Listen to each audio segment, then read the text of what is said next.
Intro. Pain. The uninvited teacher. There are teachers you seek, and then there are teachers that find you. Pain is one of them. It doesn't knock on your door politely. It storms in, uninvited, unwanted, and yet, absolutely necessary. It shows up when a relationship ends, when you lose something you thought you couldn't live without, when life refuses to go according to your plan. And in those moments, we curse it. We try to fix it, numb it, silence it. But the Stoics, Marcus Aurelius, Seneca, Epictetus, they saw pain differently. To them, pain wasn't punishment, it was preparation. It wasn't chaos, it was a form of discipline. Pain strips away illusions. It takes from you what's superficial so it can return to you what's essential. It burns off vanity, pride, and comfort until only the truth remains. Who you are when there's nothing left to protect you. Marcus Aurelius wrote, "The impediment to action advances action. What stands in the way becomes the way. The obstacle itself is the path, not a detour, not a mistake, but the very route toward wisdom and strength." So what if we stopped treating pain as an enemy, and started treating it as a mentor? What if every moment of struggle is actually a doorway to becoming who you were meant to be? Because pain, for the Stoics, is not there to destroy you, it's there to train you. To teach you endurance, humility, and clarity. To show you that strength is not the absence of pain, but the mastery of it. So before we begin this journey into the Stoic way to turn pain into power, take a breath.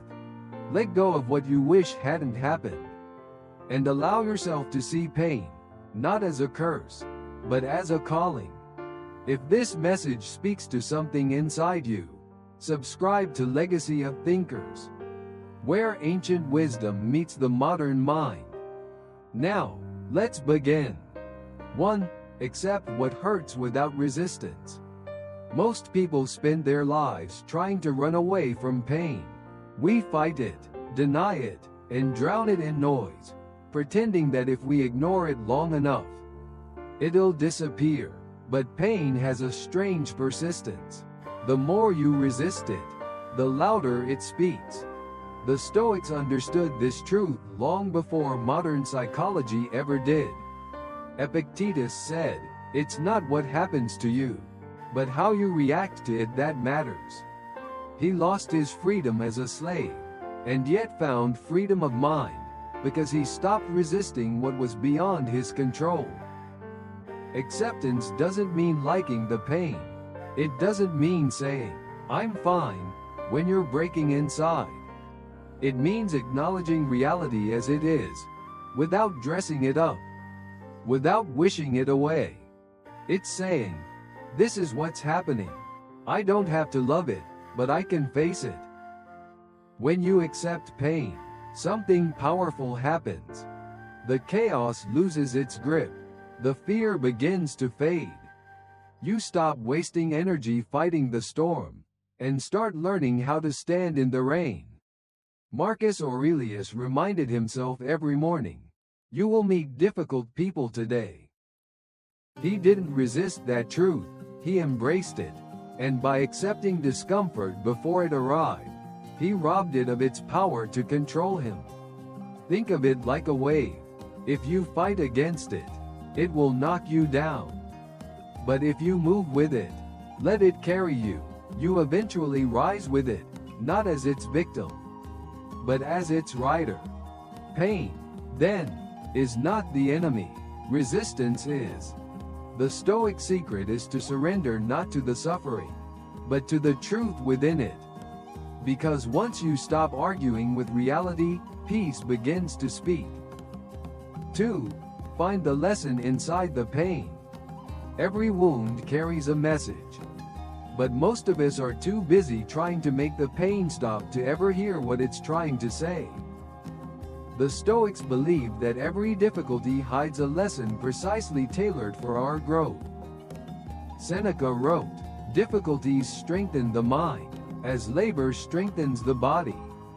He meant that hardship is not an interruption of life, it is life's curriculum. When something hurts, the first question shouldn't be, "Why me?" The wiser question is, "What is this trying to teach me?" Failure teaches humility. Loss teaches gratitude. Loneliness teaches self-respect. Even betrayal teaches clarity. To see who is truly with you when everything else falls apart. Pain, when faced with awareness, becomes a teacher of transformation. It shows us where we're still attached, where we still depend on things outside our control. And when we finally listen, we begin to see that the pain was never against us, it was for us. Marcus Aurelius once reflected, "The universe is change. Our life is what our thoughts make it." He understood that meaning isn't found in events themselves but in the interpretation we choose. Pain doesn't define you, your response to it does. Think back to your hardest season. You didn't just survive it. You learned something that changed how you walked through the world. You became quieter, deeper, wiser. So the Stoic practice is this. When pain arrives, don't rush to escape it. Sit with it, ask it questions. Let it reveal what comfort was hiding from you.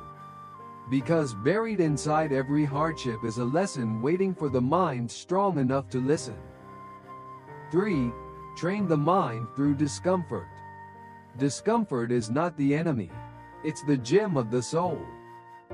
The Stoics believed that if you wish to be unshaken in the storms of life, you must practice standing in the rain. Marcus Aurelius didn't seek comfort, he trained for clarity. He reminded himself, "Do not pray for an easy life. Pray to be stronger when life gets hard." To him, endurance wasn't suffering, it was preparation. Every time you face a small discomfort, you build a layer of strength you'll need for the greater trials ahead. Cold showers, silence, hunger, waiting, these are not punishments. They are reminders that peace is not found in control, but in resilience. When you deny yourself ease, you teach your mind that happiness isn't owned by circumstances. When you wake up early, when you work without praise, when you stay kind even when tired, you are building invisible muscle. And one day, when life hits hard, you'll find that muscle waiting for you. Epictetus trained this way. He said, "We suffer not because of what happens, but because of our opinions about what happens." So he practiced letting go of luxury, of comfort, of control, until the world could take nothing from him that truly mattered. To train the mind through discomfort is to choose the fire that forges rather than the comfort that decays. Because what the Stoics knew, and what most forget, is this. Ease makes us soft, struggle makes us conscious, and awareness makes us free. So, don't run from the small trials. Welcome them. They are your rehearsal for peace. Your proof that the mind, once trained, can remain still, even while the world trembles. 4. Turn suffering into service. Suffering becomes sacred the moment you use it to lift someone else. That's what the Stoics understood. Pain isn't just meant to be endured. It's meant to be transformed. Marcus Aurelius wrote, "What benefits the hive benefits the bee." He believed our personal struggles aren't isolated stories. They're threads in a shared human tapestry. When you learn from your pain, you gain the power to ease the pain of others. Think of the people who helped you most in life. Were they the ones who never suffered? No, they were the ones who understood suffering. The ones who had been through darkness and still chose to bring light. When you turn your wounds into wisdom, you stop asking, "Why me?" and start asking, who can I help because of this?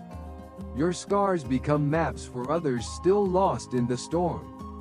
Your experience becomes evidence that healing is possible. Seneca said, wherever there is a human being, there is an opportunity for kindness. And what is kindness, if not the art of using your strength to soften someone else's pain? The Stoics didn't see compassion as weakness. They saw it as wisdom earned through hardship. To serve is not to be lesser, it is to rise beyond yourself. Pain that stays self-centered becomes bitterness. Pain that's shared becomes purpose. So if you've suffered, deeply, silently, unbearably, don't let that suffering go to waste. Write, listen, forgive, create, guide. Turn your heartbreak into a bridge for others. Because when your pain becomes service, it stops being a wound and starts becoming your legacy. Outro. The alchemy of the soul. Pain doesn't just visit your life, it refines it. The Stoics believed that suffering, when faced with awareness, becomes a kind of inner alchemy.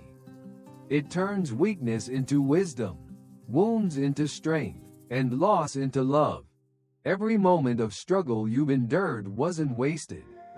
It was shaping you, quietly, invisibly, into someone deeper, steadier, more awake.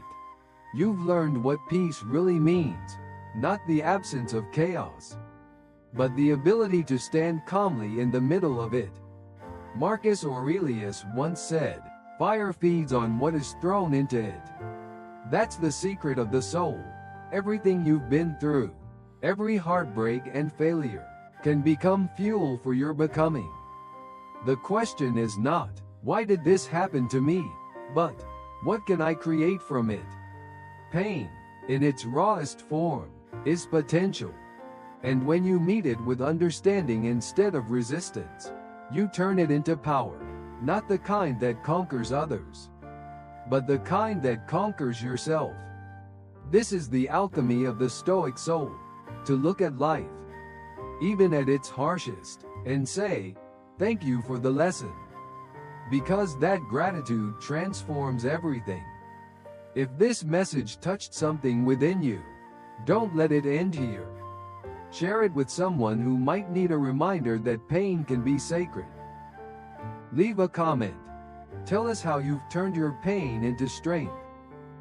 And if you believe in learning through life, not running from it, hit like, subscribe to Legacy of Thinkers, and keep walking this journey with us, where ancient wisdom meets the modern mind.